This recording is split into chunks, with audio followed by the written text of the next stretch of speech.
Boa noite a todos. Eu gostaria de chamar o nosso presidente, Pedro Celestino. Pedro. E o professor Léo Heller, por favor.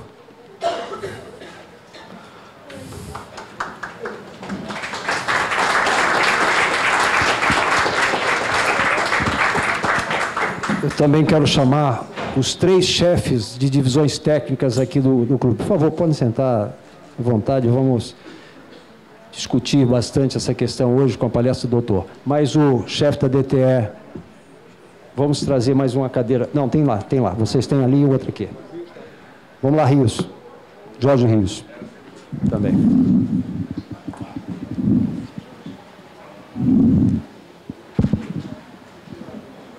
Rios. Presidente, assuma, por favor. Bom, o Clube de Engenharia se sente honrado em receber o professor Léo Heller para nos apresentar suas ideias sobre questões essenciais à sobrevivência da espécie humana. Não se trata de uma questão local, de uma questão regional ou de uma questão nacional. É uma questão de interesse da humanidade. E o professor Heller, mercê das suas qualidades como profissional e como pessoa, presta um serviço meritório projetando o nome do Brasil no âmbito das Nações Unidas, pela dedicação que tem a este tema, o tema do saneamento. Por isso, reitero a nossa satisfação em tê-lo em nossa casa para ouvir dele as suas propostas para lidar com essa questão. Muito obrigado. Obrigado, presidente. Boa noite a todos e a todas. Queria inicialmente agradecer ao Clube de Engenharia pelo convite e a presença de todos aí. Acho que eu vou falar de pé, fica melhor. Acho que comunico melhor. Inclusive porque tem que passar slides aqui. Bom, vamos tentar levar mais na informalidade aqui essa conversa, sem muita pompa, mas a ideia é que eu apresente algumas questões relacionadas ao saneamento a partir de um conceito que é o conceito do direito humano à água e ao esgotamento sanitário, né? É um conceito que não é exatamente muito novo, mas que recebeu uma formalização mundial relativamente recente, né? Eu vou mostrar, nós temos uma resolução das Nações Unidas que é de 2010, né? Então, está completando 6 anos este ano. E não é tão antiga a ponto de ainda não ter sido completamente introjetada, internalizada por parte dos diversos agentes que atuam no campo da água e do esgotamento sanitário, né? Eu apresento isso nessa função de relator. Bom, eu tenho um cargo na ONU, é um mandato, né, temporário de 3 anos, que se iniciou em dezembro de 2014, né? Eu estou mais ou menos na metade de um mandato de 3 anos, que eventualmente pode ser renovado. É um mandato de relatoria designado pelo Conselho de Direitos Humanos, né, da ONU. Então, é o relator especial para o direito humano à água e ao esgotamento sanitário. Essa função, que é uma função voluntária, né, eu não tenho salário nem nada, e isso é muito importante mencionar, não para dizer que eu não recebo, mas para dizer que dá um status ao mandato bastante particular, né? Quando eu estou dialogando com algum ator social ou participando de algum evento, quem está falando é uma pessoa que foi escolhida, né, tem um processo de competição nessa escolha. Por alguma razão, meu nome foi escolhido, mas, sobretudo, porque é uma pessoa que está dedicando parte do seu tempo de forma voluntária, né, para zelar por esse direito humano na escala global, né?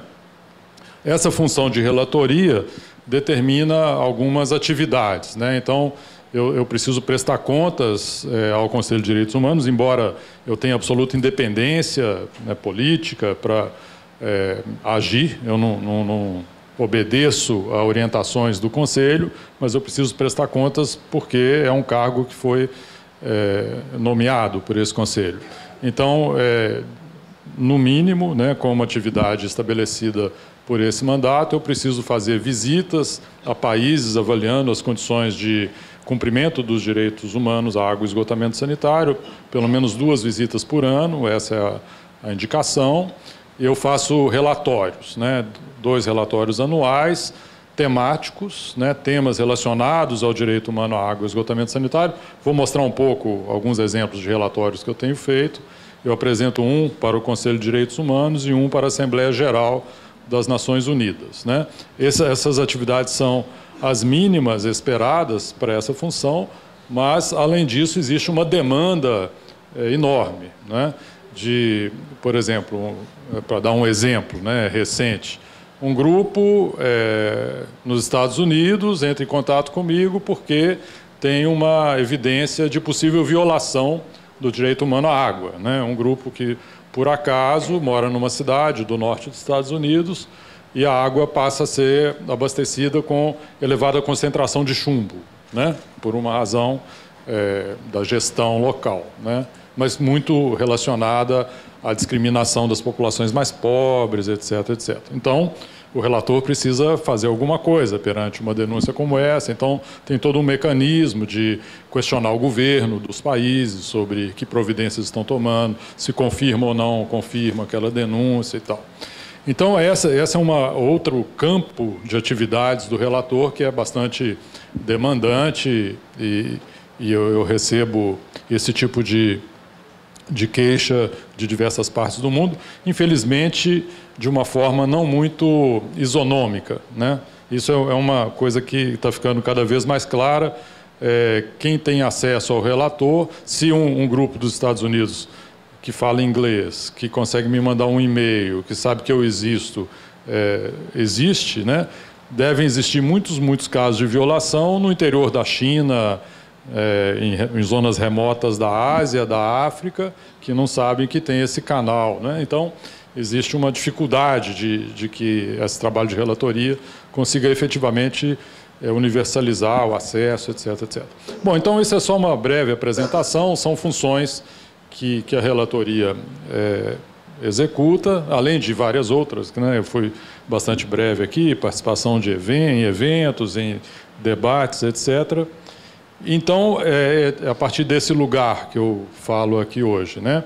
Então, minha ideia é expor um pouco, brevemente, um histórico de como o direito humano à água e esgotamento sanitário é aprovado, está internalizado ou não, em vários países, o que significa esse direito, né? Qual é a situação mundial de cumprimento ou não desses direitos. Eu vou falar mais de números globais, mas, se quiserem, a gente pode discutir um pouco a situação brasileira no debate. Algumas perspectivas, vou falar um pouco de perspectivas à luz. Clóvis, boa noite. Bem, está perdoado que é amigo, pode chegar atrasado, né?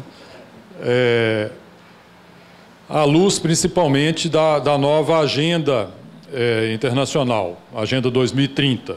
É interessante a gente comparar a agenda que termina em 2015 com a Agenda 2030 do ponto de vista do direito humano à água. E vou falar, finalmente, de alguns possíveis desafios, alguns temas, né, que esse conceito remete, né, que são interessantes de explorar. Bom, deveria passar aqui, né? Ok. Então, brevemente, um histórico das bases legais, né, que resultaram nesse conceito do direito humano à água. Obviamente, a primeira referência no mundo mais contemporâneo, né, em relação aos direitos humanos, é justamente a Declaração Universal dos Direitos Humanos, de 1948. Não é a primeira o primeiro documento normativo sobre direitos humanos, obviamente, né? Existe uma referência muito importante na Revolução Francesa, mas não é a primeira também. Existiram muitas formulações relacionadas a direitos humanos no século XVII, XVIII, mas no mundo contemporâneo é exatamente em 48, nesse momento do pós-guerra, né? Pós-Segunda Guerra Mundial, que se estabelece um pacto entre os países, os Estados membros das Nações Unidas, né, no sentido de aprovar um conjunto de medidas, de definições, de compromissos, né, de que o que está por trás de tudo isso é vamos evitar que atrocidades como as que ocorreram nesse período da Segunda Guerra voltassem a acontecer, né? Que os países se comprometessem a respeitar minimamente o direito das pessoas, vários dos direitos, né? É uma declaração extensa, bastante completa, e ela não fala do direito à água. Eu estou iniciando aqui para dizer como que o direito à água chega, né? A referência que existe do direito à água e a declaração é esse artigo 25, que fala que todo ser humano tem direito a um padrão de vida, né, capaz de assegurar a si e a sua família saúde e bem-estar. Então, o direito à água é considerado como derivado desse artigo 25 da Declaração, né, de 48. Depois, surgem vários e vários compromissos que decorrem da resolução, da Declaração de 48, né? Alguns classificam os direitos humanos como sendo um direito em 3 gerações, né? Existiria uma primeira geração, que são chamados direitos políticos e civis, né? Que estão muito no núcleo da Declaração de 48. Então, nós estamos falando aqui em liberdade de imprensa, em proibição de torturar. É bom a gente falar muito de tortura, porque é um tema que está muito presente no Brasil hoje. A gente não deve ignorar esses marcos, essas proibições, esses compromissos, né, do Brasil, inclusive, em não admitir tortura, em vedar, em punir, né, aqueles que defendem esse tipo de instrumento. Então, direitos políticos e civis estão muito ligados a isso. Liberdade de organização sindical, direito de ser eleito, direito de votar, né, direito de se expressar livremente, etc., etc., né? Então, esses direitos são associados ao lema da liberdade, dentre os 3 lemas da Revolução Francesa. Na segunda geração seriam exatamente os direitos econômicos, sociais e culturais relacionados ao lema da igualdade, né? E depois nós teríamos direitos coletivos, difusos, ligados à fraternidade. Então, os direitos econômicos e sociais visam pensar que todas as pessoas têm o direito de atingir determinada condição de vida mínima, né, e que esse direito deve ser assegurado pelos Estados, tá? Então, em 1966 é firmado um pacto sobre os direitos econômicos, sociais e culturais, que depois entra em vigor 10 anos depois que um determinado número de países adere, ratifica esse pacto. E aí nós temos no artigo 11º que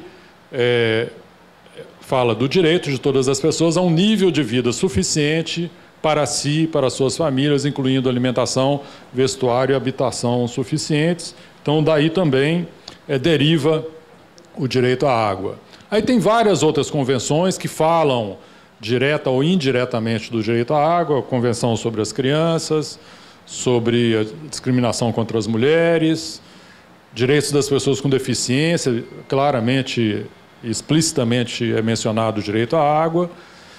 E o documento mais específico que existe no contexto das Nações Unidas é um documento de 2002, feito pelo Comitê Internacional sobre os Direitos Econômicos, Sociais e Culturais, que elabora esse comentário número 15, que é o comentário que detalha o direito à água. Nesse momento, o direito apenas à água, tá? Esse comentário dá, então, elementos para uma minuta de resolução da Assembleia Geral das Nações Unidas, que é apreciada em 2008, direito humano à água, e não é aprovada, ela é rejeitada em 2008. E mencione-se que com o voto contrário do Brasil, tá? Então, uma maioria dos países se opuseram à aprovação dessa resolução. Essa resolução é reapresentada em 2010, ela é apresentada pelo governo da Bolívia, que teve esse protagonismo, e é apoiado por um conjunto de países. Aí, nesse momento, o Brasil fortemente apoia essa resolução, e outros países europeus, principalmente Alemanha e Espanha, e aí é aprovada, não por consenso, né? Existem diferentes mecanismos de aprovação de resoluções na Assembleia Geral. Consenso é quando não se vota, né? Nenhum país reivindica voto. Nesse caso, houve votação, 123 votos favoráveis e 41 abstenções, né? Nenhum voto contrário. E é muito interessante, eu não vou entrar em muito detalhe, né? Avaliar por que os países ou são contra ou se abstêm em relação a esse tipo de direito. Existem razões diversas, né? Boas e más razões, né? Por exemplo, países que têm uma tradição muito de trabalhar com direito individual, de não reconhecer obrigações dos Estados, e aí muito claramente Estados Unidos, Inglaterra, Canadá, né, que tem essa tradição no direito, se abstiveram, né? Eles não querem comprar nenhum tipo de subordinação da legislação internacional para a legislação nacional, vinculação e tal. Alguns países africanos, por exemplo, se abstiveram com receio de serem taxados de violadores do direito, né?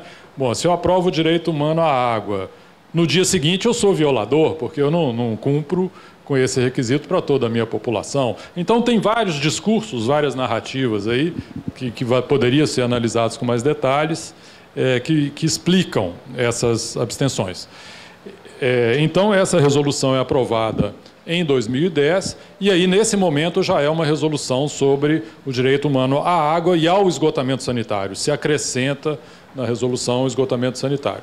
A partir daí, bom, também em 2010, mais ao final do ano, o Conselho de Direitos Humanos aprova uma resolução específica que explica melhor o direito, e a partir daí várias resoluções são aprovadas, né? Em geral, um ano no Conselho, outro ano na Assembleia Geral, alternadamente. Teve uma resolução importante no ano passado, aprovado na Assembleia Geral, que reconhece o que significa, explica, né, pela primeira vez pela Assembleia Geral, qual é o conteúdo desse direito, quais são as obrigações dos Estados, né? E tem características bastante interessantes essa resolução, com algumas novidades, né? Bom, então estamos aí, né, com o direito reconhecido internacionalmente, vários países votaram a favor, vários países, após essa aprovação, passam a incorporar na sua legislação nacional esse direito, algumas, inclusive, na própria Constituição, né? Tem alguns países que explicitamente incluíram na Constituição o direito humano à água. O Uruguai foi um dos primeiros, né? No Uruguai houve um plebiscito por conta de um processo de privatização da água que estava ocorrendo, né, em Punta del Este, e o plebiscito vota favoravelmente a incluir na Constituição o direito humano à água e, associado a esse direito, dizer que a responsabilidade é do Estado de prestar o serviço de abastecimento de água, e, a partir desse momento, as privatizações se interrompem, né, e são canceladas, inclusive. Apesar de que, a gente pode discutir isso com mais detalhes, esse vínculo entre direito humano e não privatização não é tão direto, tá? Mas no Uruguai foi compreendido assim. Bolívia incluiu, Quênia incluiu, tem um conjunto de países que incluíram em suas constituições, por meio de emendas constitucionais, o direito humano à água. No Brasil, há uma PEC em tramitação que altera o artigo que fala dos direitos sociais para dizer que, dentre os direitos sociais, incluem-se o direito à água, ao saneamento, me parece, né? Está ainda em discussão. Acho que o Congresso hoje não é um ambiente favorável para aprovar nada, né? Além de coisas de interesse dos parlamentares, né? Bom, o que significam esses direitos? Então, muito brevemente, né, o direito humano à água tem sido entendido como um direito que assegura a todos, sem discriminação, isso é muito importante, sem discriminação, né, a água. Aí nós estamos falando de água para o uso pessoal e doméstico, não estamos falando em água para indústria, para irrigação, para agronegócio, para mineração, né? É água para uso pessoal e doméstico, com algumas características, né? Em quantidade suficiente, segura, que significa com qualidade que proteja a saúde humana, aceitável esteticamente, acessível culturalmente, acessível economicamente. Acessível economicamente é um ponto muito importante, que tem desencadeado uma série de discussões, inclusive uma interpretação muito interessante, que é